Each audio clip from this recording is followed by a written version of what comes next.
Assalamualaikum warahmatullahi wabarakatuh. Bismillah, alhamdulillah, wassalatu wassalamu ala rasulillah Sayyidina wa maulana Muhammad ibn Abdillah wa ala alihi wa sahbihi wa man walah. Amma ba'd, pemirsa yang kami hormati, alhamdulillah kita dapat bertemu kembali dalam bulan suci Ramadan ini, dan hari ini insya Allah adalah hari yang ke-6. Mudah-mudahan puasa yang telah kita laksanakan selama 6 hari berjalan ini diterima oleh Allah Subhanahu wa Ta'ala. Dan sisa dari bulan Ramadan, walaupun sebenarnya jauh lebih banyak yang masih tersisa, tapi tetap kami katakan sisa. Mudah-mudahan sisa bulan Ramadan yang berikutnya adalah kita senantiasa diberikan kekuatan, keberkahan oleh Allah, dapat melaksanakan kewajiban puasa dengan sempurna. Dan yang paling penting adalah mudah-mudahan puasa kita diterima oleh Allah Subhanahu wa Ta'ala. Hadirin pemirsa yang kami hormati, bahwa puasa itu bisa diterima oleh Allah manakala memenuhi syarat-syaratnya. Rukun-rukunnya telah terpenuhi dengan sempurna.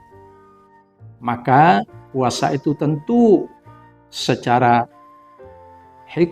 fikih akan diterima oleh Allah Subhanahu wa Ta'ala. Yang paling penting bagi kita dalam melaksanakan puasa itu, kita harus memenuhi rukun itu. Rukun puasa ada 2. Yang pertama adalah niat. Niat tempatnya adalah di dalam hati. Kalau kita mengucapkan nawaitu shauma ghadin an ada'i fardhi syahri ramadhani hadis sanati fardhan lillahi ta'ala, itu lafaz niat namanya, bukan niat. Tapi dari ucapan kita itu berarti menuntun hati kita untuk melaksanakan niat, sehingga niat dalam hati kita itu bisa sempurna. Itulah yang dikatakan niat, tempatnya di dalam hati. Adapun waktunya ditentukan. Kalau puasa sunnah itu boleh kapan saja, yang penting sebelum zawal. Artinya sebelum al-dhuhur untuk puasa sunnah itu boleh. Tetapi untuk bulan Ramadan ini, kewajiban puasa Ramadan ini niatnya harus tabyid. Harus tabyid, artinya harus menginap. Yang dikatakan menginap itu berarti malam sebelum pelaksanaan puasa itu kita harus niat. Kapan itu waktunya? Mulai terbenamnya matahari malam itu sudah boleh kita niat. Artinya mulai maghrib sampai kapan? Sampai sebelum fajar. Nah, dalam hal niat ini, menurut Imam Syafi'i, kita setiap hari harus niat. Kalau tidak niat, maka tidak akan diterima. Artinya tidak sah puasa kita. Oleh karena itu, seyogyanya kita ini senantiasa mengikuti jamaah di masjid atau di musola. Karena di masjid dan di musola itu setelah melaksanakan sholat witir, pastilah di sana akan melaksanakan niat secara bersama-sama. Tapi kalau sudah pulang, sendiri-sendiri, kadang-kadang lupa. Nah, untuk mengantisipasi agar kita tetap sah dalam melaksanakan puasa, walaupun mungkin di tengah-tengah kita melaksanakan puasa itu ada yang lupa barang sehari atau 2 hari tidak melaksanakan niat, maka kita dianjurkan oleh aslafun as-salihun, para ulama, para habaib, itu kita dianjurkan pada malam yang pertama, insya Allah semua sudah melaksanakan. Pada malam pertama kita mengikuti Imam Malik, yaitu membaca niat, mengucapkan niat selama 1 bulan penuh dalam melaksanakan puasa tahun ini. Sehingga kalau dilafatkan niatnya itu nawaitu shauma jami'i syahri ramadhani hadhihi sanati fardhan lillahi ta'ala. Atau mungkin kalau terlalu panjang bisa yang lebih pendek, nawaitu shauma ramadhan kullihi fardhan lillahi ta'ala.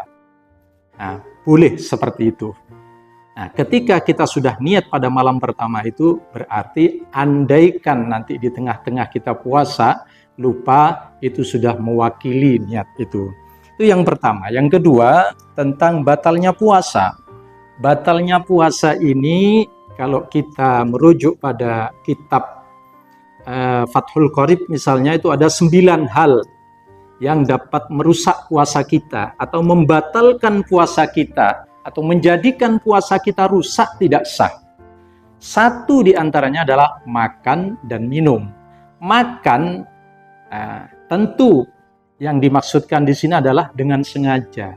Ketika kita tidak sengaja, maka tidak batal. Tapi kalau sudah sengaja, walaupun sedikit, mungkin ada sisa makanan ketika kita sahur, kemudian ditemukan pada siang hari, lalu sengaja kita masukkan ke dalam kerongkongan kita, kita telan, maka akan menjadikan batal itu puasa. Dimakan. Minum juga demikian. Kecuali yang diminum itu, maaf, ludah. Dan ludah ini ada ketentuannya. Ludah yang tidak membatalkan puasa ketika kita berpuasa menelan ludah kita, maka ludah yang sebenarnya ini dibagi 3, ini bagian tenggorokan kita itu. Jadi kalau misalnya ludah itu yang kita telan itu tidak membatalkan dengan syarat satu,